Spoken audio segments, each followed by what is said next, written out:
Sammy reached out to me because she had something very powerful to share with all of you. For those of you that missed her the first time around, she was our very first guest on the podcast. Sammy Spalter is a wellness entrepreneur, storyteller, and community builder whose life's work is rooted in one truth. Everyone deserves to feel good in their own skin. Her own transformation, redefining her relationship with her body and health, became the foundation for her mission, helping others create their best selves. Today, she's the co-founder of Form, a digital wellness platform and activewear brand that blends movement, mindfulness, and community. Built entirely from the ground up and run by a powerhouse all-woman team, Form empowers women around the world to build sustainable, joy-filled wellness practices and to embrace confidence in every stage of life. Please enjoy my time with Sammy. Hey, y'all. Let's go there.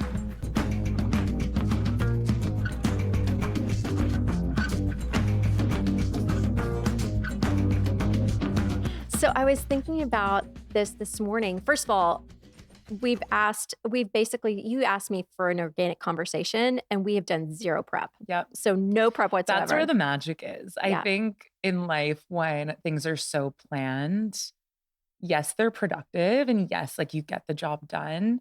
But I think at the same time, you're also losing the spark of just who we are naturally and authentically in the moment. And why I'm so excited for this podcast is one, just getting to spend quality time with you, Carla, as always.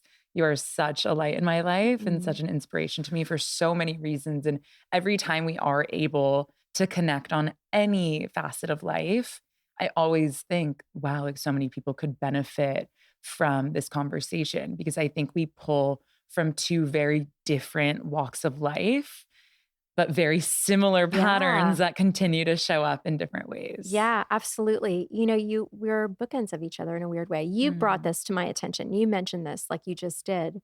And I thought to myself, wow, this is so fascinating. Like I am an empty nester, 4 days in now. I know. And oh my gosh, we need to tap into that. Yeah, 5 days in. And you are on the cusp of starting your family. Yeah. And we're both in transition. Big transition. And lots of change. Yeah, lots of change, even though we are 22 years apart, you know? And one of the things that for me has been really amazing is I met you a little over a year ago. Anna introduced us. Yeah. And this super cool multigenerational friendship that we have. This very deep friendship. Which to me is a dream friendship. And I think it's an interesting part of my life right now. And for anyone listening, I just turned 30 years old. And I definitely have always had an old soul, but I've always surrounded myself with people who kind of like feel familiar. I hung out with people who are my age. And I'm at the point in my life where I am really paying attention to my energy. And my best friends now aren't really my age anymore. Like I would consider you one of my best friends and you're exactly the type of person that I want to invest in and definitely the person I want to be around energetically. Yeah. And for anyone listening to this who might be in your 20s and navigating so much of what friendship looks like for women in their 20s, I've been there and it's tough. It's really challenging, but just know that there's going to be so many amazing people who come into your life that you might not have allowed to be a best friend because it didn't make sense to you at the time, but then you understand why. Yeah. And it's really cool how we are able to do that for each other in such different ways, but offer so much perspective on our own experience. Yeah. And the difference is really where the magic lies too. I totally agree. And, you know, the thing that's been really special at this stage of my life is one, I have friends in my 80s, like amazing women. I need some, I'll introduce you. I would love that because since my grandparents passed earlier this year, I've been really like deeply missing them. And not only obviously like my grandma and grandpa were a bonus set of parents to me and I miss them as people so much, but I also miss that generation. Yeah. Okay. So I'm going to introduce you. I'm going to take a note. I have amazing women friends in their 60s, amazing women friends in their 80s. Don't have any in their 70s yet right now. I'm gapped out. The 70s. The 70s. But the other super special thing to me, Sammy, and I feel like I've got to call this out, is the role that you've played in Amelia's life. I love that girl.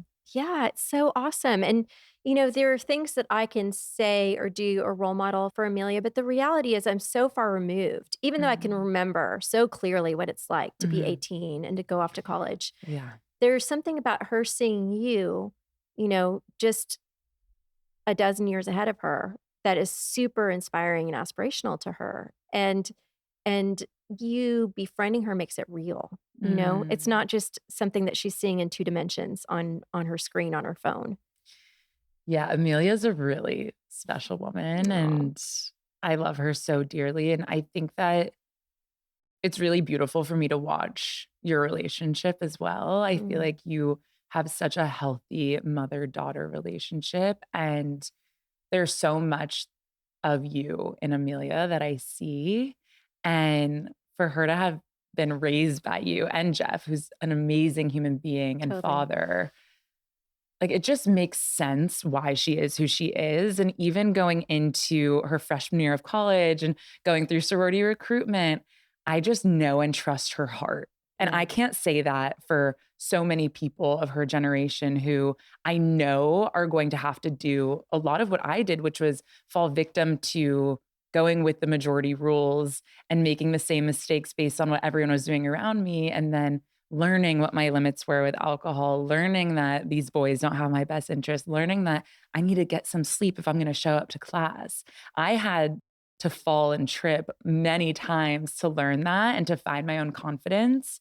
And I look at Amelia and I just see this, oh my gosh, she's beyond confident in who she is. And she's Mhm. never going to have to try to fit in because of that. Gosh, I hope you're right. I mean, I I hope you're feel it right. deeply in her. I Ugh, do. it's I such do. such a compliment, and, what's fascinating is you're talking about exactly I did a solo episode about this Mm. very topic, like, Okay. Yeah. advice that I would give to my 18-year-old self and to the girls Yeah. going off to college, and you're touching on a few of the things that I talked about, and, part of me wonders, is she just gonna have to make these mistakes on her own? Which I think is healthy. Mhm, I think those mistakes in life are when we learn our biggest lessons. mhm, And when I think about college, oh my gosh, from my story, even specifically with my health journey, so much of that started because of how unhealthy I was in college. mhm. And yeah, you kind of, it's just like a different amount of freedom, and everyone does something different with it. Yeah, But I know Amelia well enough, and I know her heart well enough to just know and trust that she's gonna be making decisions for her, because I know the danger of my decisions came from when I was doing it for the opinions of others, mm, through the perspective of others. When I was in college, it was really cool to be, like, the drunkest one at the party or, like, kissing the most boys, and, like, maybe A's weren't the coolest thing at the time. Even though I was, like, a closeted nerd and, like, really cared about the classes I was taking, I yeah. really wanted to impress people socially, and I really wanted to be cool. I really wanted to be cool. Which is so crazy to hear because you're so naturally cool. Oh, I love Like, you're you. just innately a ray of light. So I it's love you. fascinating that even someone like you would dare feel that way. In college, I remember dimming who I really was, the depth of it, and I think that's why alcohol was such a need and such a danger to me, because when I think of alcohol, and the reason I don't drink to this day, I haven't drank for almost 2 years now, it all has to do with dimming my light. Mm, It completely dissociates me. As soon as I'm drunk, I'm not victim to my thoughts, yeah. or, like, the depth that I crave in life at that point, I think was really scary for me. Where now I can't do small talk. Like, No, all I wanna do is have these types of conversations. totally. But as an 18-year-old girl, that was a lot. Yeah, That was a lot of weight to carry, and, yeah, alcohol became this real crutch in that way of, yeah, the more I drank, the freer I felt from what I thought was a problem, but was really, I think, my magic all along. totally. Yeah, I for me, it was a social crutch. Mhm. Yeah. I'm an introvert.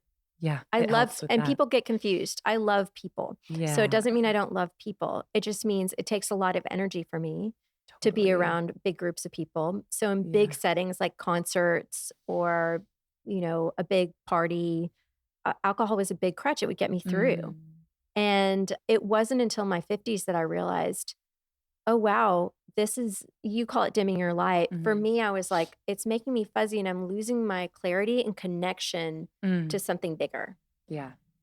Some people call it source, some people call it God, some people call it your kind of inner wisdom, whatever Mhm. it was. I felt like I would lose it whenever I would drink alcohol, and I didn't like that Mhm. feeling. And so bit by bit, I started to give it up.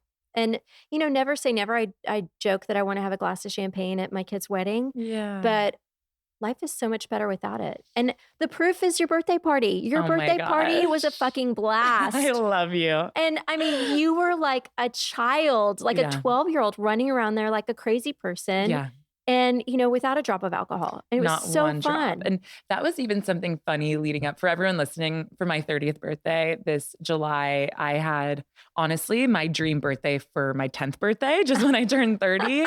And it was a big field day of games and the most giant pool party. We called it Sammy's Beach Club on Lake Austin. And it was just the best time. And obviously, when you're planning a party, I know that like everyone else who's coming drinks. I'm the one who doesn't drink. Like that's me and that is Carla. That is not the majority Yeah. here. And I ended up hiring a bartender and like paid for all this alcohol and gladly like want people to have their best Sure. time. No judgment. But what was interesting that I noticed is based on you always set the tone, like whether you're the birthday girl, the bride, whatever it may be, you are setting the tone and energy. And when everyone there is playing tug of war, there's no room for you to be chugging a Yeah. drink. Like the energy of the day was all about play and Yeah. fun and joy. And it wasn't an environment that needed alcohol. So even though it was there, it wasn't really, I don't think people were drinking that much. And what's interesting was also not that it's coming from any place of judgment, but definitely clocking the people who were hanging out by the bar instead of playing the games or instead of joining me down the slide. Yeah. And knowing that, again, from no place of judgment, that like I see you and like we're just different in that way. And Yeah. I honor you for what you are. And like I know on my birthday, you honor me for being the 30-year-old who acts like she's 10. I loved it. Yeah, it was so It fun. was joy inducing. And you're right. I noticed that people were not drinking that They much. weren't, yeah. In the conversations that I was having, everybody was Mhm. pretty clear and My but dad having a loved you blast. and Oh my God, I Jeff. love your dad so much. He's an I've talked angel. about familiar. So you were saying Yes. like gravitating towards things that feel familiar. Your dad feels familiar to me. Well, Like, the Dallas Connect, yeah, I almost like wonder if something we cross there. paths at some I point. bet. Yeah. I bet just with the world Yeah. the way it But is. so do you, so does your adorable brother. Like there's Yeah. something, I don't know if it's a past life thing. I don't know. Something feels familiar, Yeah. Sammy. No, I agree. I agree, and I think that life always presents you, like, not only who you're calling in, but who you deeply need. We've talked about this in a few ways, but I do feel like I need you in so many Oh, ways of I had a really complicated relationship with my mom who passed 3 years ago, and I'm, like, allowing really maternal energy into my mm, life, not in a way where it's like, "Fix me, I need you," in that way, but, like, I need to understand what a healthy relationship looks like with someone who yeah. just wants to love on me, and I feel so much of that love from you. I feel so much of that from my husband Andrew's mom, Tracy, from my mom's sister, my auntie Jay. Like, I've really been allowing it because for a while I was so scared of it. And then I also think as a woman who's running a business, it's a lonely road. There's a Yeah. lot that I deal with, a lot of conversations I need to have, a lot of opportunity that I'm able to access. And I'm also in a season where a lot of the women that I'm around are kind of pressing the off switch with career.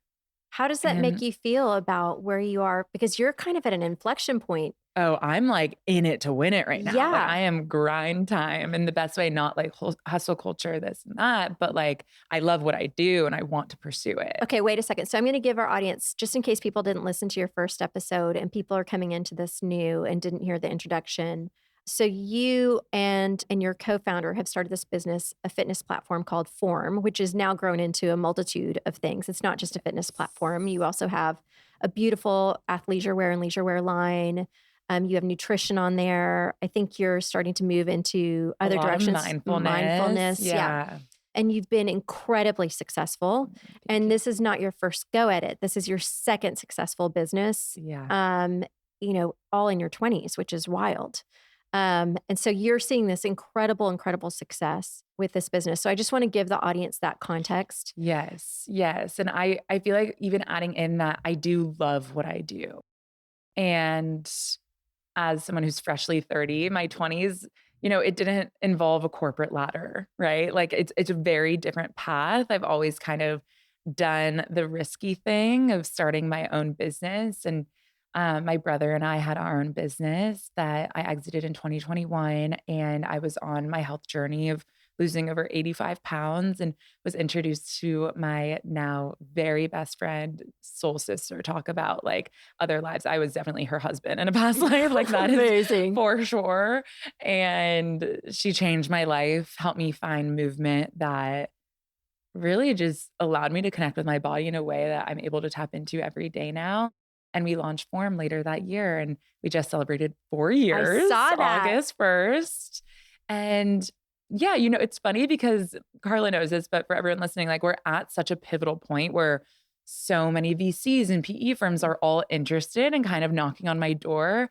And I just could not imagine a world where I'm not operating this business every single day. Yeah. And I hope you don't mind, but I kind of swooped in. Yeah.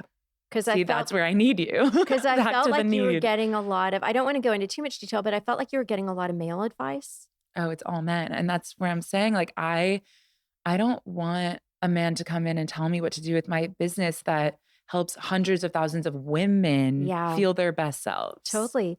And frankly, we saw that with Outdoor Voices. Yeah. Thank I goodness know. Ty is back. But I know. So huge. but we saw what male advice can do to a brand Yeah. and to a business. I was really concerned in Yeah. terms, and I also felt like you were getting old advice, Yeah. like It the old did. playbook. It didn't feel innovative. It felt like Yeah. this is what's been done, so this is what you do. Yeah. And I also think I was getting really like flashy dollar sign advice. Does that make sense? Yeah, totally. Like people like flashing these numbers at me as if that means more to me than the passion and purpose of what I get to do running our business. Yeah. So we took a step back and I said, wait a minute, what do you want? What are you solving for? And then let me show you and introduce you to someone who has seen it from different angles. Yes, and Alexa Von Tobel so was magic. I mean, I'm obsessed with her. Yeah. That's one that you need to continue to nurture. She's a badass. God. But okay. So you're at this inflection point with your business. And at the same time, your closest friends are starting to get pregnant. They're starting to have families. They're selling their businesses. They're exiting. Or just kind of never really found the career that was for them. And I feel for my friends in that boat too, because I have other facets of life that I'm still in like deep exploration on of how is this going to work for me? Where does this play out? And I know who I am and I know that my career means a lot to me. And I do have a lot of identity within it, which I'm working through but also highlighting in that like I care. I really care. And I definitely have friends who just never found what kept them up at night. Yeah. To put it simply. Yeah. My friend Sarah calls it what blows your hair back. Yes. Yeah. Yes. Like what gives you that feeling that you get to make money doing? And for me, that is Form through and through. And I'm definitely at an interesting point where, yes, a lot of us are starting to say yes and have families. And it is such an exciting time. And I mean, I think the choice of being a stay-at-home mom is actually something that I couldn't handle. Like that's too big of a job for me. You said something to me. I can't remember what it was, but you're like, oh no. You're like, I don't know if you said that's what Like, nannies are I for. know I'm going to need a break. Yeah. Right? Which is amazing that you know yourself that way. I just know myself that way. So it's not that I'm looking down from a place of judgment again. It's actually that I couldn't handle that. Someone I love deeply is Emma Greed. Everything she puts out in the world, I'm like, preach, babe. Like you are everything. And I think she has 4 kids. I'm pretty sure it's 4. And she's been known to say that balance is bullshit. And she's also such a career woman who has also done so much for her family. And I think balance is bullshit for her because she consciously says yes to work and then on other days says yes to family and doesn't try to play both. Where for me, my deepest craving is to get to do both. And I want to be someone who can pursue both. And that really matters to me. And at the same time of like not ever knowing I'll be able to be a stay-at-home mom, it's because I crave that business side, but also when I'm in my business, like I wanna bring my kids in. I want to, even once I am pregnant, like I wanna show that process and talk Yeah. about that process because what I've realized is every time that I lean vulnerable and I speak to my journey, my, weight loss, losing over 85 pounds, my grief, losing my mom at a very young age, very unexpectedly, my entrepreneurship and Mm. building these businesses. And then now wanting to start a family alongside that, like that to me feels like such a pillar of passion.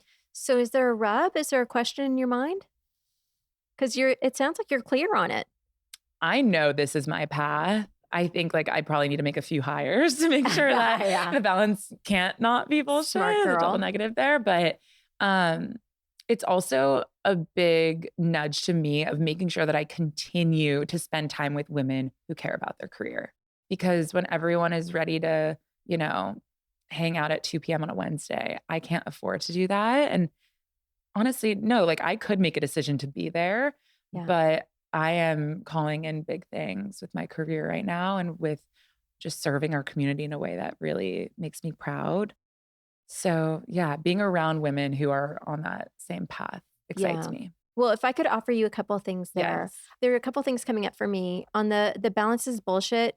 I totally agree. I would just say there is no work, there is no life. It's all living. Mm. And it was a few I'm gonna years write that ago. down. Say Yeah, that there again. is no work, there is no life. It's all living. You're living the whole entire Mm. time. So it's a false construct to Yeah. say that there's work life balance because that assumes that you're two different people. Mhm. And when I started having babies, it was in that era where people really compartmentalized their lives, in Mhm. particular women. Tell me about So that. Like, what was you that didn't really like for talk you? about people wanted to hear about your kids to a point, right? Like Mhm. you tried to keep work and life very separate. It was considered more professional if you kept it Mhm. separate. So Mhm. you weren't talking about your sick kid. You weren't talking about Mhm. you just kind of separated the two and you compartmentalized. A few years ago, well, I would say it was probably 5 years ago, I was in Tokyo with a friend for his birthday, and he invited a group of us. And he had his dad there, his entire family, like his kids, his wife there. He had his Bain business, like the Bain partner that was helping him on a business. Wow. He had one of his investors. He had the favorite person on his team. He had childhood friends, his childhood soccer coach, us, and it was like he was flowing in and out of like we're riding go-karts in Tokyo and Mm. then suddenly he's on a call closing a deal and then we're in the digital art museum and then we're going out to dinner and it was such a flow state, Sammy, Yeah. that I was like this is it. He is Mm. just living. He is enjoying himself all the way through and he is getting shit done at the same time and it cracks something open in me. So that I will say that. And you can just focus to your point earlier about people. You can also focus on the things that give you energy Mhm. and gravitate towards that. And then know what things don't and hire for that. Yeah. So you're so smart to be thinking about that. The other thing that I will say is having children, I was afraid of it too. I was like, Yeah. oh, shoot, as the breadwinner, does this mean my career is going to start to go down? And Yeah, what point were you at in your career when you got pregnant? I had just been promoted to executive. Wow. Yeah. And I'm actually with Amelia, I'd just been promoted to executive. Okay. But I was like a senior leader at Dell when I got pregnant with Quentin. So I was like Mhm. running large businesses, large teams, having to travel, having to figure out how to carry breast milk across, Right. at the airport in a post 9/11 world, Oh my and so gosh. it was kind of crazy. The thing that I did not realize, and this is a Spanish expression, and one of my coworkers said it to Mm. me when I got pregnant with Quentin, as he said, babies come with bread under their arm. And Mm. that means like babies bring fortune, babies bring abundance. And he Mm. was so right. Like my career took off after having children. Wow. And what it forced was massive prioritization. Like I became like fierce at prioritization. I did not mess around. There was no time for fluff. Yeah. And I got shit done. How quickly did you make those It changes? was innate. Yeah. I mean, from the moment I was pregnant. And I always joke there's never a woman that's more effective than a woman that's about to go out on maternity leave. Mhm. Like, the professional nesting is unbelievable in terms of what you can accomplish before you Yeah. go out. Um, and, you and I will talk about this when the time comes, Mhm. but when you do go out, I'm also gonna encourage you to unplug. Yeah, because that does look different in that obviously Form has a maternity leave and, Mhm. there's a policy in place. But as a co-founder, Form's my baby in a way too. Like Yeah. it'll be interesting what that's gonna look like. Yeah. And it can be when I say unplug, I'm talking about, and this is another challenge to you, Sammy, I wonder how this is Yeah. gonna hit you. It's digitally unplugging. Mhm. Oh, yeah, because my entire life is on Instagram. How does it All hit of you when I it. say that? Have you ever done a digital detox? Hoffman. Just Hoffman. 5 days? 6 Just days? yeah, That's it? that's it. Sammy Spalter. I know. Oh, We I'm gotta talk about, oh, guilty. my dog is snoring. We gotta talk It's about fine. this. Yeah. Okay, so enough preaching. I wanna hear about Hoffman. So Yeah. this has been a big year for you. Since we've met each other, you have been Oh, yeah. transforming and transitioning. Well, it was us on a walk where I think you were the 3rd person who had brought up the Hoffman process, and it was during a time where I needed a nudge and you didn't know it yet, but I was just in such a point of change and transformation that I needed to do something about it. And when you mentioned it just conversationally, and you weren't like suggesting it, you just said that like you had heard great things and you have done so much similar work and have changed your life in so many ways because of that work. And I remember calling my brother after because what was so interesting is I heard you as a sign from the universe. And that initial gut reaction was because my brother needs to go. Yes, and do you remember what I said to you? I think you said, I think you need to go. I was like, yeah, I was basically like, "Be careful because Yeah. this is something you have to be called to." Yes, yes, like it's like rehab. It's not Yeah, rehab, but in the sense of like you can't tell someone they need to go to rehab. They exactly. need to choose it for themselves. And Hoffman's definitely not rehab in that way though. But I mentioned it to Frankie. Frankie, my older brother, he's 2 years older. I'm the only person he listens to on this planet. And he signed up and he put down the deposit. We were probably like 6 months before where they send you all of the paperwork.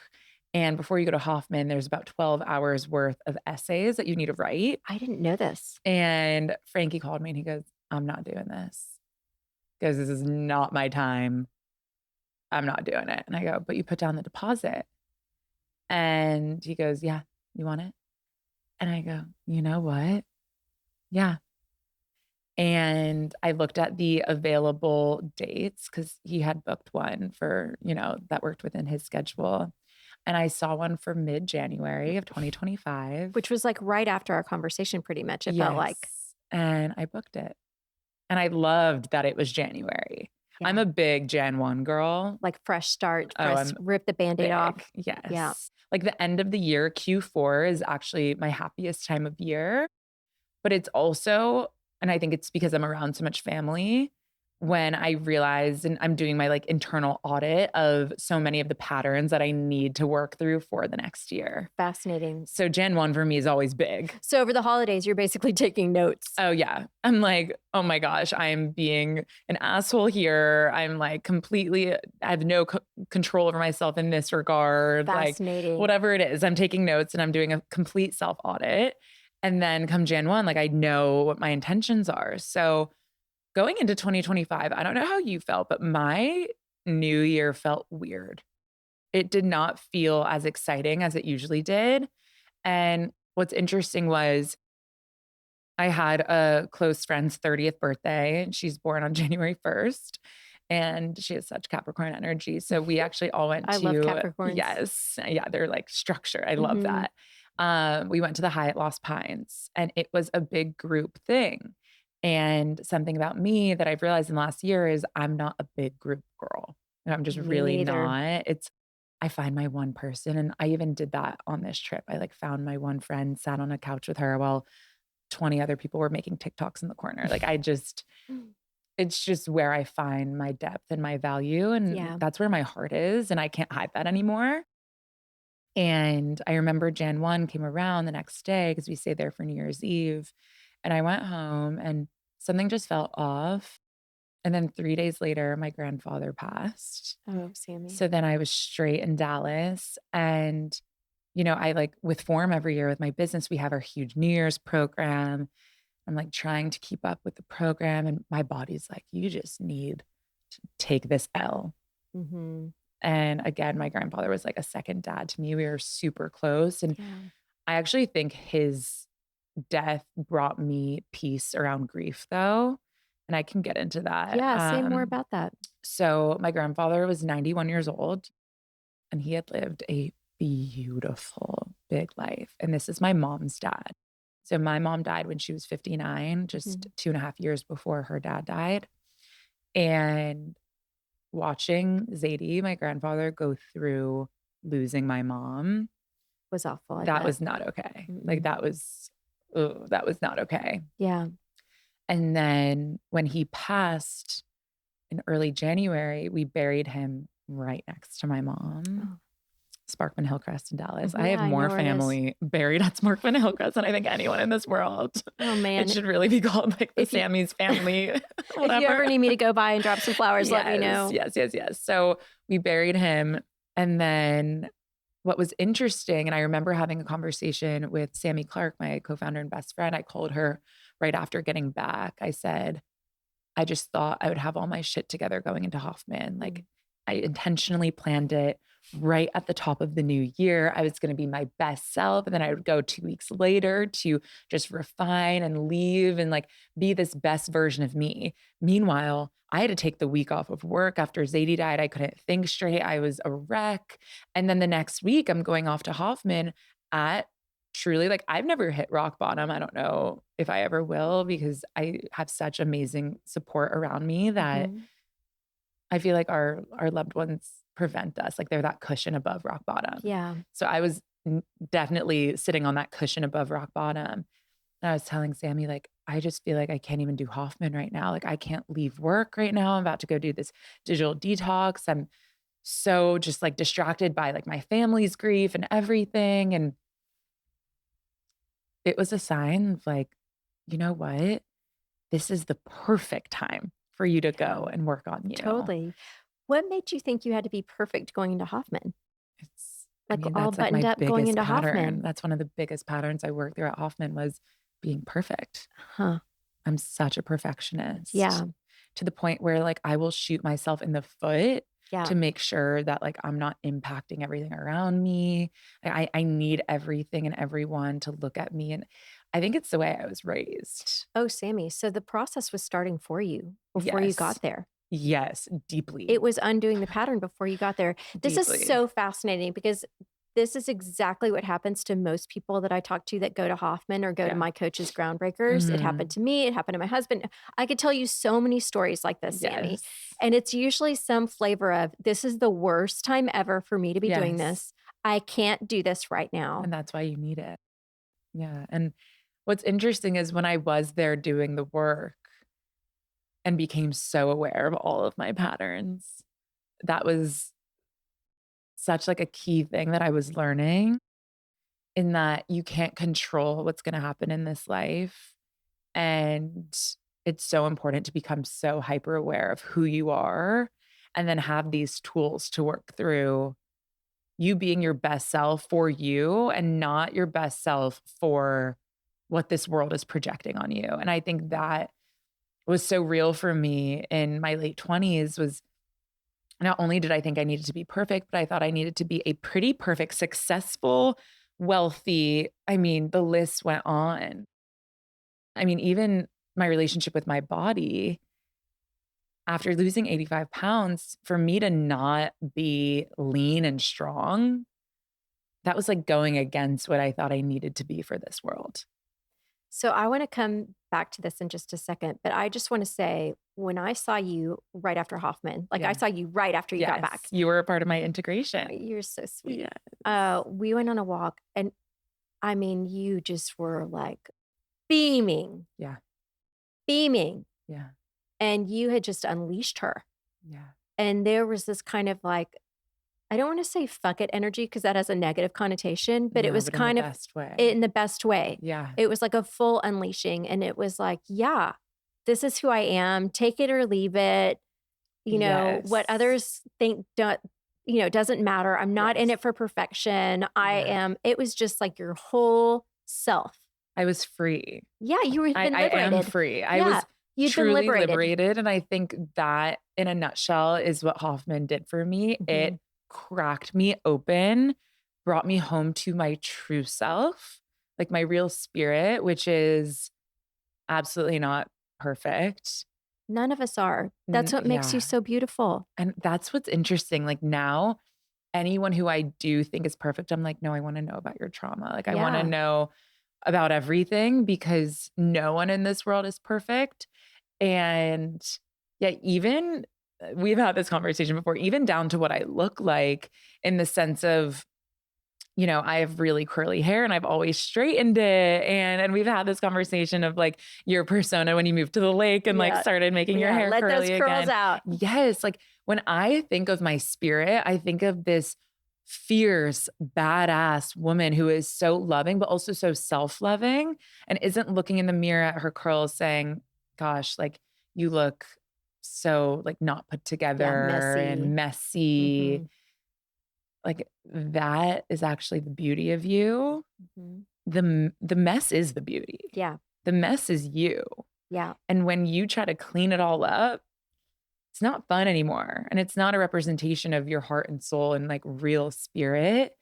And yeah, I think post Hoffman, now that I'm 7 months out, I am forever changed. I also think it was like big prenatal camp for me Yeah. of really working through so much of the trauma with my mom because you do a lot of work with your parents and the roles that your parents play in your life and the Mhm. patterns that they give to you and like really cutting that generational trauma out and finding such forgiveness. And I think it actually, I've never said this out loud, but Hoffman turned me into an adult. And the reason I say that is because I think kids wait to get saved. Oh, fascinating. And Hoffman was the first time that I stepped up to the plate and saved myself. And also wasn't waiting for everyone to right their wrongs, specifically my mom. Mm. And my mom's dead at this point. Like there's nothing else that she could do to unwind what had been done. Yeah. So all that was left for me was to grow the fuck up and forgive her. My God, it's like you're speaking wisdom to me right now. This is the Yeah. interesting part because I'm grieving right now. And Yeah. it's interesting because you're speaking directly to me right now, Sammy. And just the fact that I think sometimes we forget. I mean, clearly I'm an adult, but I think Mhm. there was a part of me that's waiting to be saved, Yeah. versus like saving my own damn self. Yeah. What do you think someone else could do for you that you couldn't do for you? It's childhood stuff. I take care of so many people in my life that it's like a Yeah. deep longing to be cared for and taken care of. At the same time, I don't really let people do it. Right. Yeah. So I say I want to be saved. And if somebody shows up to save me, I'm like, I'm pass, scared. hard Yeah. pass. Yeah, yeah, yeah. So it doesn't always work out in that way. But that's my pattern. That's my pattern. The self reliance pattern is my pattern. It's like self preservation, self reliance. Yeah. I wonder if there's a specific conversation of starting to stretch yourself in that way and Hmm. asking, like, this is something that I'm feeling, and asking a loved one, I would typically show up for me in this way Hmm. to, be that cushion above rock bottom or whatever that looks like. Is there anything that you think you could do to just take a little bit of that weight off so that I don't need to go into overdrive? Because I think what's happening here and what I really figured out during Hoffman was my emotions were covered up by my intellect, Oh, yeah, absolutely. right? Like you want to Yeah. save yourself. And Yeah. that safety is driven from intellect. Yeah. And disembodiment. So you Yes. can cut yourself off from whatever you're feeling. Yes, Yeah. and that's not fair to you to be planning and, like, creating this structure Yeah. around, yeah, basically the disembodiment of feeling what you actually just want space to feel. Yeah. Which is the most valuable information that you need to actually Yeah. move forward. Yes. Oh my gosh. I mean, you need to feel it. Okay. So Sammy, I want to talk about, you mentioned it now. Okay. So you said 7 months removed from Hoffman. Yeah. You're doing the work, which damn, you are ahead of the game, girl. Had I done this work at Oh my 29, 30, I can't gosh. imagine, or pre-kids, you are setting yourself up for Thank such a you. beautiful relationship with Andrew and your children, your future Mhm. children. But I want to come to why you reached out. So you Mhm. reached out because you were like, were hair on fire. I could feel your energy Yeah. through the phone. You're like, I'm ready to have a conversation. I want to go there with you. I'm coming on. Let's talk about it. I am in transition. I'm experiencing big changes. Yeah. What did you want to talk about? So, that was such a point of Hoffman too, to welcome so many different people from different walks of life who are all just at a point of change. Mm-hmm. And my change then is different than my change now. And what's interesting is it's actually a trickle down effect that started at Hoffman. Okay. So after the process, once I got back from Hoffman, I realized that I was hungrier. I was like more in touch with my body in that way. I have had like real, patterns in the past leaning on food for comfort. And there's a lot of emotion within food for me. And I was kind of like getting back into that pattern and I could feel it. Huh. Um, like really reaching for food to bring me that comfort. And then I realized that if something in your life is a known source of comfort for you, why are you villainizing it? Hmm. Like food is not the villain for me. I think the real pattern that was the villain was the level of perfection that I thought I had to continue to maintain. And after Hoffman, I started feeling shifts in my body. After Hoffman, I looked at Andrew and I said, let's make a family I love it. and let's try, our best to just start and getting our bodies prepared more than anything. Cause for anyone who knows me, I'm definitely like a health and wellness girl. I Mhm. take any and every supplement, can talk about that for 5 hours at length. So really just like pouring a lot of intention into that. And the discipline that I once had around movement and nutrition was at bay. Like it Mm. really just wasn't there anymore. And I was calling in a very soft, comforting season. And now, 7 months later, and specifically, I would say in the last like 4 months, my jeans don't fit. Mm. My dresses look different. My boobs are like a whole other situation. Still fabulous for the record. Yeah, I mean, Andrew's very happy, but and honestly, so am I, but it definitely brought up a lot of old wounds, and it really sparked a whole new season of body image work and a lot of change, and now I'm at this point where I have done a lot of work and really called you in of wanting to chat through, okay, not only am I calling in change of I've been heads down in my career and my marriage, and now I really want to get pregnant. Like, Yeah. baby gods, I'm speaking to you. Like, I'm ready. Yeah. That's huge. That is a lot of change that we've had a conversation around. Was a little bit scary, not in that I don't think I'm capable, but in that you don't know what you don't Yeah. know. Of course. And I think there's a lot of message out there of like, you got to read this, you got to do that. Oh my God, your placenta. Like, no, Yeah. I Like, can't. yeah. Worst I case can't scenario. Yeah. handle No. it. No. And, Yeah. really calling that in, but then also being the one who lives in my body and feeling the change. Like, I know this sounds silly, but even when I'm walking, I feel it. My legs are rubbing together, like my boobs are bouncing, my cheeks, like I can just, you feel the Totally. feels. Yeah. And it's been this point every day in my meditation of leaving the friction of what change can be like and that resistance of having such pressure to not welcome change and having so many conversations with you of no, change is actually exciting. That's growth. Yeah. There's opportunity in it. There's a lot of opportunity in it. And we're constantly changing. I mean, the only thing permanent is impermanence. Right. We are constantly changing. Say that again. The only thing permanent is impermanence. Yeah. We are constantly changing. And, sometimes you got to let life surprise you. Yeah. I mean, it surprised me with you. Yeah. And, but I also want to say I can very much relate. I mean, to you as someone who's always cared about fitness and wellness. Yeah. And quite frankly, I've always been, and we haven't talked about this as much, but I've always been really hard on myself. Yeah, me too. Really hard on my appearance, really hard on my body. Where do you think that stems from? Do you think it's a childhood thing? It might be, Sammy. I mean, I think, yeah, okay. I think I do know. And you and I have talked about this before. I went through a really rough transition, like my awkward years, like severe acne, glasses, braces, frizzy hair before the advent of keratin or any sort of good hair care product.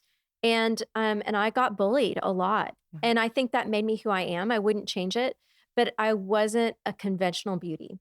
And I wasn't a conventional beauty, especially growing up in Dallas in the 80s and 90s, My gosh. And my body also was not what the media was feeding me. Like I grew up in a time where what was considered attractive was like Kate Moss, was heroin chic. So it was like severely underweight, with bolt-on boobs. And it was like, and no other shape, like basically the hips of a 9-year-old boy, and so that was the beauty standard. And then things started to evolve, like in the early 2000s. And then it was like J-Lo and God bless the Kardashians and J-Lo for changing My that. mom would always say, watch the Kardashians. Yeah. Like totally. They really did embody the beauty that is femininity. And they honored their own beauty. Yeah. Right? Yeah. They didn't try to look like white women. They look like Persian women. Yeah. And so, and it was, for me, that was super freeing and liberating. In fact, my dad's nickname for me is Kardashian. Because I was super curvy and I was always hiding. Yeah. No, my I mean, curves. you have the best butt ever. You're so sweet. And Amelia definitely has it. There's no denying who her mom is. There is no denying where that came from. Sorry, Meals. But what's awesome is to see her embrace it. Like she has such body positivity. Oh my gosh. But I was really hard on myself, Sammy. And I beat myself up in the gym. Yeah. And would like cardio overdrive, which is terrible CrossFit, for us women. Oh, CrossFit overdrive. I was totally screwing up my adrenals, totally screwing up my hormones, and it wasn't until I learned to love and accept my body that it started to love me back. Yeah. I have a mantra that I journal every single day, and your weight is not your worth. Oh, that one's a great one. And that has lifted, honestly, what's felt like my entire lifetime of shoulds. You should look this way. You should weigh this. You should be this size. Thinking that deemed, a certain acceptance of this world. Because similar to you, which we've talked about in the last episode, I was absolutely bigger than all of my friends growing up. And and like I also witnessed all the women in my family find their complete worth in what they looked like. Yeah. Yeah. Because y'all are beautiful women. So society feeds that back to you and reinforces it. Yeah. Well, and I will say, I can really identify with, this is another way where we are like parallels of each other, but on different ends, different times in our lives. Yeah. I'm experiencing the same thing that you're experiencing with your weight right now, with my weight because of menopause and perimenopause, but also with just aging. Yeah. So I'm like, oh shit. How do I want to age? What am I going to look like? Do I fight it? Do I not fight it? And, Instagram is serving up the before and after pictures of facelifts and telling me I need to eat more protein and do more weights and like serving up all these shredded women in their 50s. And that's not necessarily who I am. Yeah. Talk about the shoulds of the world. Yeah. Within our society of like, you should be eating this, you should be getting this surgery. And, it's interesting because even in my generation, I do witness a lot of women fully altering what they look like. Yes, it's shocking to me. And like, I've gotten a boob job. Like, if you want to do something to your body, do it. Of course. Yeah. But like as an enhancement, not to change who you are. Yeah. And even like for anyone listening, everyone can relate to going to a store, trying on an outfit and being like, this is just not me. We all know who we are. And it gets messy when we start taking what everyone else's version of beautiful is and trying to apply that to ourselves. Our lips can always be bigger, our hips can always be smaller, whatever it is, but that's not you at the end of the day. Yeah. And I mean, I'm looking at you right now and I see someone who has their full life ahead of them. Yeah, let's hope. And I see so much youth and I wanna raise beauty your and babies. yes, oh my gosh, yes, bring them all. But like the beauty of getting to age. Yeah. And that was something that I witnessed with my mom. She died at 59, so she never had a gray hair. And my Yeah. brother and I joke, like, she would have hated that, like having to age. Yeah. But like how beautiful it would have been to witness what that was gonna look like for her. Yeah. I'll show Yeah. you after this. I have a Pinterest board called For the Love of Aging, and it's all older Mm. women, like wrinkled, funky. Oh, see, that is something that you absolutely need to share with the Yeah. world. Yeah. Because Because I'm trying to yeah. embrace, I want to look forward to it Yes. and I want to embrace Yeah. it. It's interesting because in my generation right now, like, I feel like there's some pressure within me as a 30-year-old woman that, like, I need to look hot and sexy and, like By the way, that doesn't go away, babe. yeah, like, I feel like it's gonna keep happening, Yeah. and it's interesting, I was looking at a haircut that I got right after Hoffman, and it was way shorter, and I was like, "Oh my god, I'm giving mom here." Like, that is actually what I want to be bringing in, Uh-huh. right? But, like, to this day, like, I don't even recognize myself in an outfit if my boobs aren't showing. Like, it's kind of this, like because this is, like, just the society we live in Yeah. has made me feel so good for, yeah, showing off my bod and, like, not in a way where I need attention, but, like, maybe as, like, the reward of all the hard work. Yeah. And now I'm like, "You know what? I actually just wanna wear a baggy t-shirt and be Yeah. comfy and be so in my own body that I don't really give a fuck what anyone else thinks about it." Well, and by the way, Sammy, I'm here for all of it. I mean, if you Yeah. want to traipse around in your lingerie and it makes you feel good, by all means, Yeah. girl, do it. And if you want to be in a t-shirt and cutoffs, by all means, I'm down for that I feel too. like we see it also with Amelia's Oh, generation because so my cousins who grew up in Dallas, went to yeah. ESD, Hmm. they're 18 and 20 now, just turned 21. So, like I get to see a lot of my cousin that is 18's girlfriends and these little outfits. And I was right there with them. Like Oh, I yeah. remember my dad being like, "You think you're leaving the house in that?" My Yeah. like, Yeah. Texas father. Hmm. He would just be like, "You go put some clothes on. Like, what is going on?" And even to the point where we went to Andrew's college reunion in Syracuse, New York. It was 20 degrees out, and these girls didn't even have on a jacket. They're in their chucks, their jean shorts, and like barely a sweater. Yeah. And yeah, like I think back to what we were saying at the top of the episode of like what we would have told our 18-year-old selves. Feeling hot actually isn't the prize. Showing more skin actually is not the prize. You feeling so confident to be the girl that shows up in sweatpants and a hoodie with no makeup on, just to be there energetically, like that level of confidence to me is That's the hot, prize. actually. That's real. That's real Yeah. hotness. Yes. The other stuff, not so much. Yeah. So, okay. So, Sammy, I want to come to something that I actually heard you say on your solo episode. And I said I didn't prep for this, but I did start to, and then I stopped myself. So I Oh, yeah. started to listen. I started to listen A to your, plus student. yeah, sort of. On this one, I'm like a B minus, but I started to listen to your solo episode because I wanted to kind of get perspective on where you were on everything. And you did a solo episode around your body changing. And I actually stopped after this section because I thought, okay, wait, I don't want to influence our conversation. But you said something that I could really relate to, Mm. which was I've always prided myself on I haven't felt competitive with others, but I've felt super competitive with myself. And that is my drive. Like I always want to be better, fitter than I Mhm. was last year. Like I go to the Cooper Clinic every year. I want to beat So my cool. stats the year Yeah. prior, And so every time I get my blood work, I even compete on my blood work. Like I want my blood work better to be better than it was last time. Or I did my DEXA scan. I want The to have more DEXA muscle. for me Oh my God. is By the oh way, my that god. is such a mood killer. But Yeah. but I want my muscle to be more, I want more muscle every year. And so I compete against myself. And you said something where I was like, whoa. when you said you were scrolling back through old photos of yourself, Mhm. and I've always felt like comparison is the thief of joy, but what I Mhm. never realized until that moment is I too compare myself to who I was a Yeah. year ago, 5 years ago, 10 years ago. And our phones remind us, "Look at this photo of you from 2 years ago on this day, and you have a six-pack, and you're in a bikini in St. Bart's. Remember that?" I'm Yeah, like, "Oh, dear." asshole. Yeah. But yeah, I did not realize that I do that and how Mhm. unhelpful that is. Yeah. And I have this dear girlfriend who says this to me all the time, and she's like, "You're never gonna be as young as you are today. Mm. I This is love the that. youngest today is the youngest day you'll ever be." Mm. I really love that.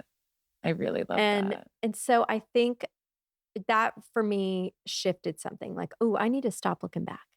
Yeah, and look forward and Yeah. accept that, and yeah, so within my story, something that's interesting and a big reason why I know I don't compare myself to anyone else was because I was always different. Same. Similar to what you were saying growing up in Dallas in the 80s and 90s, I grew up in Boca. It is, I mean, a bunch of other Jewish girls running around, but I looked different. I was raised very differently.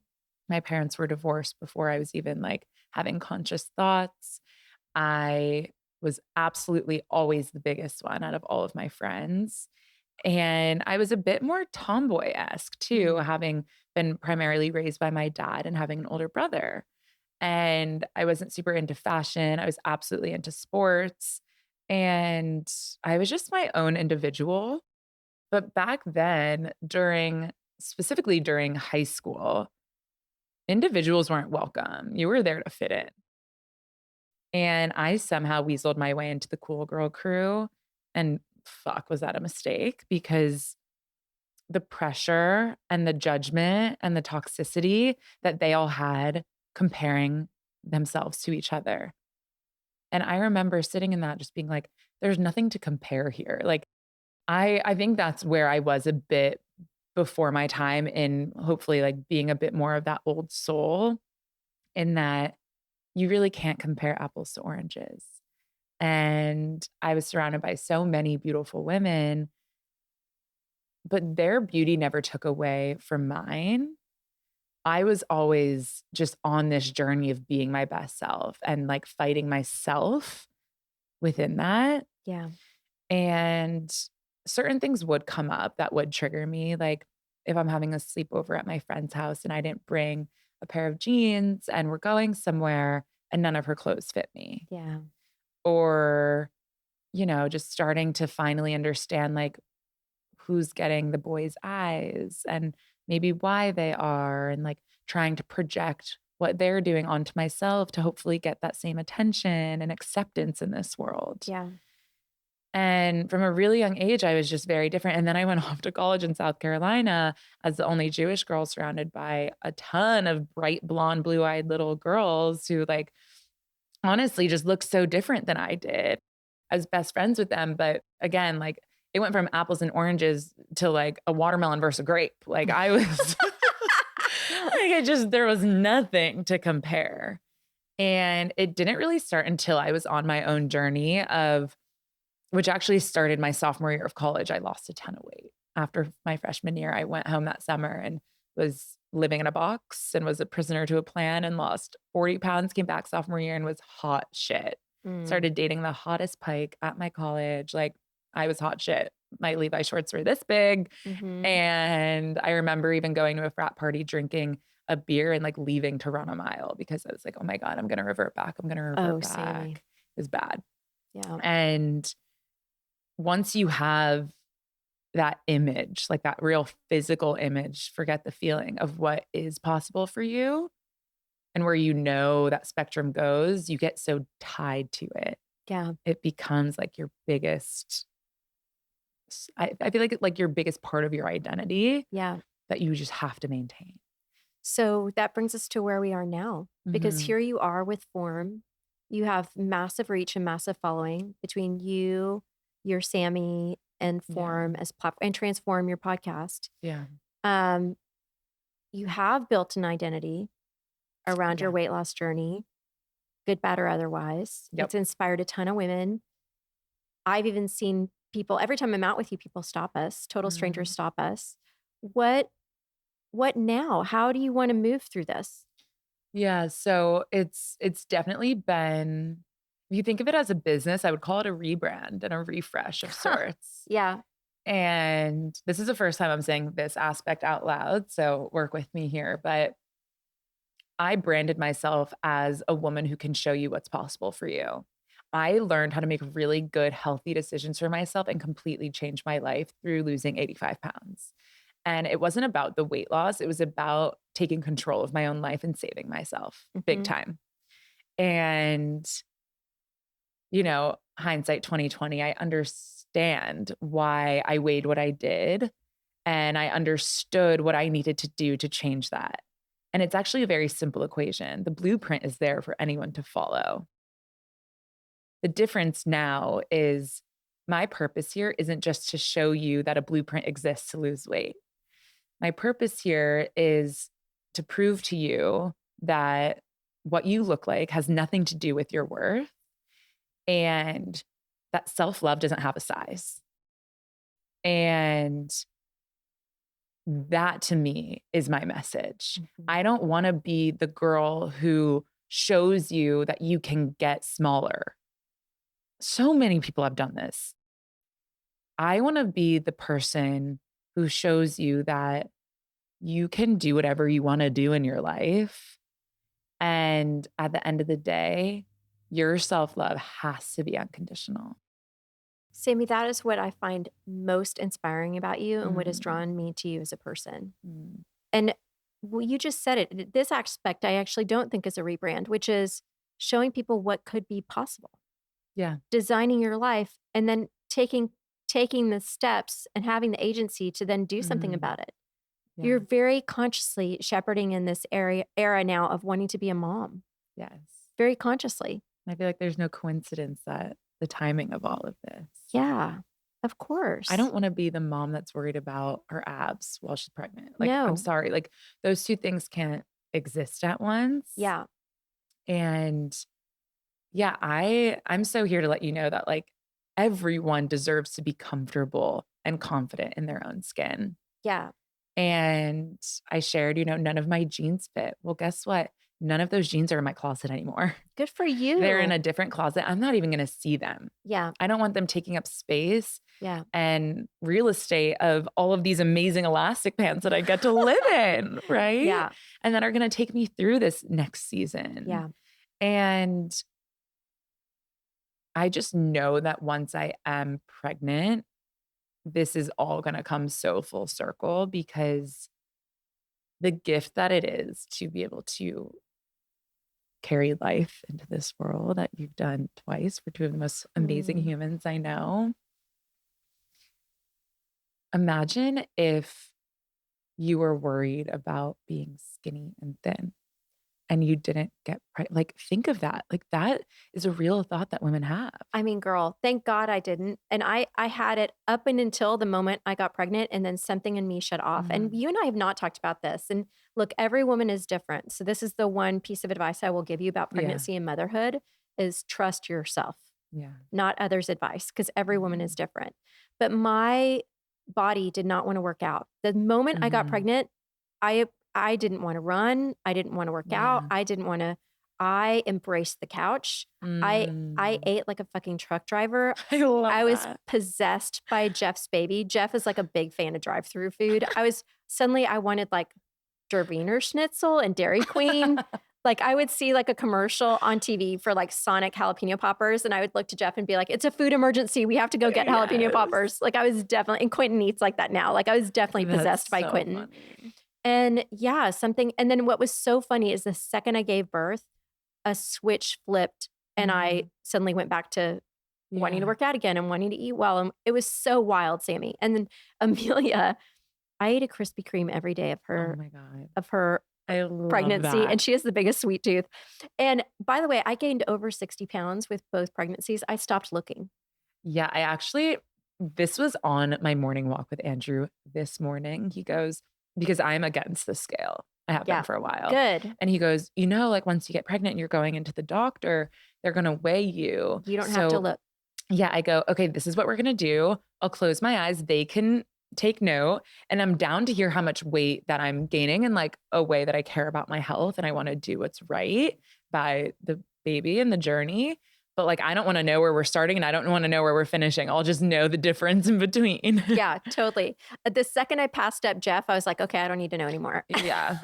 No, I mean, I've already in this lifetime weighed more than Andrew weighs, Yeah. and I don't need to, Yeah, I don't need to be reminded of that again. totally. But it's all to say that, and we talked about this as we were setting up, a big part of parenting is relinquishing control. And so I told you I didn't find out the gender of the babies because it was my gesture of realizing I wasn't going to be able to control this child. Yeah. And How did you like meditate within that though, of releasing even the excitement of knowing or knowing you, the planning of it all? I know, because I am super type A planner. Yes. So I kind of embraced it, Sammy. Honestly, I kind of loved the fact that everything was gender neutral, from the decor of the bedrooms, and that we didn't get flooded with like a sea of pink and blue. Yeah. I just embraced the not knowing. It added to the excitement of it. Mm. And I also told myself, all I care about is a healthy child. That's all I care about is a healthy child. Gender doesn't matter to me. And it really didn't.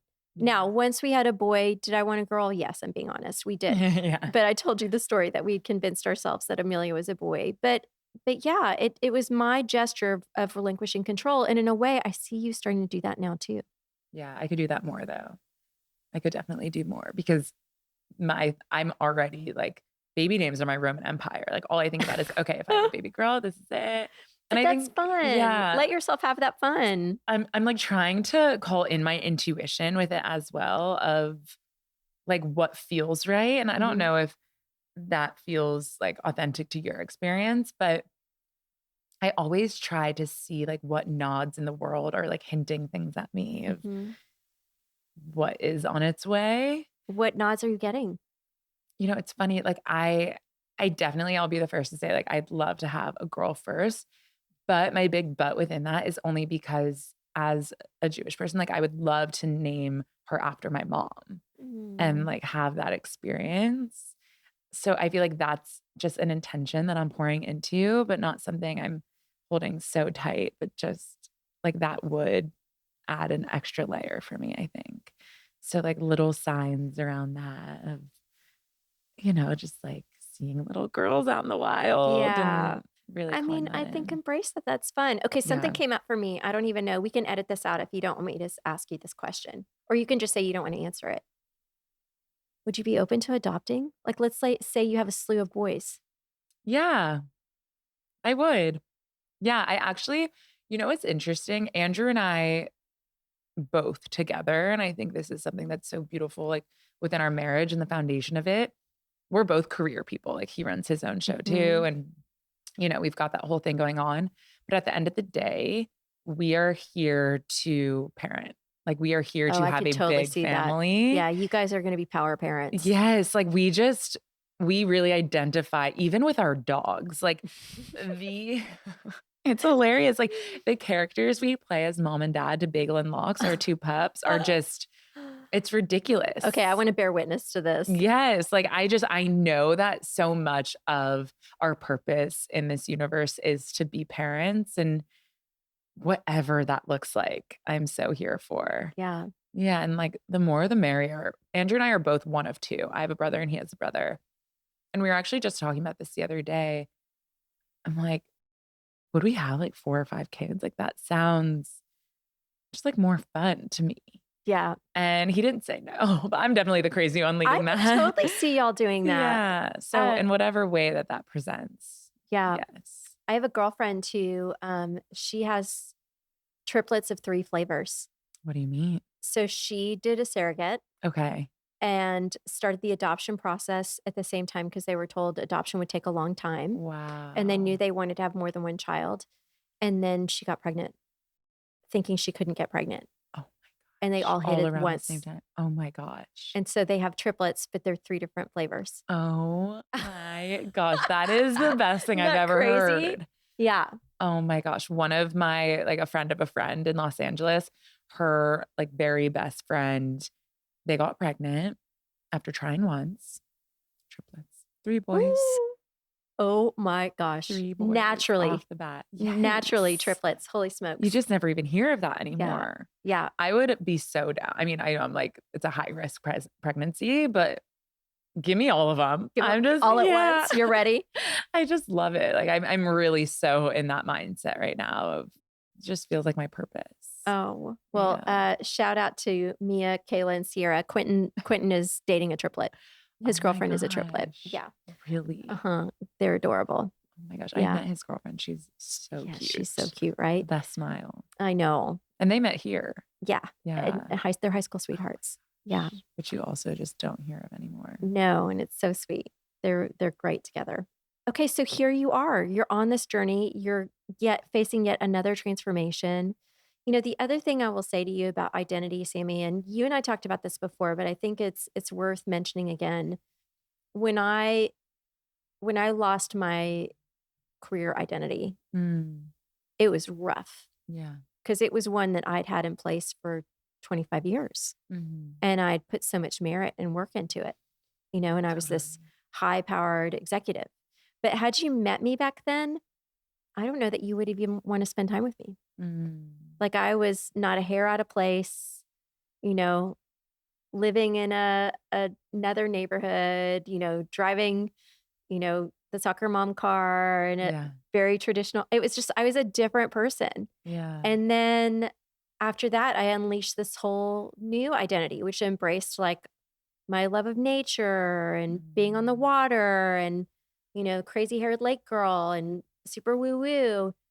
And then moving back to town, I'm like, oh shit, I got to do it again. Like, so where do you feel now? Yeah, it's still, I'm in that weird transition. Yeah. I'm in that kind of mushy middle and I'm trying to figure it out. But my friend Karen said to me, oh girl, you're going to have a million of these iterations. And you still have all of those women inside of you.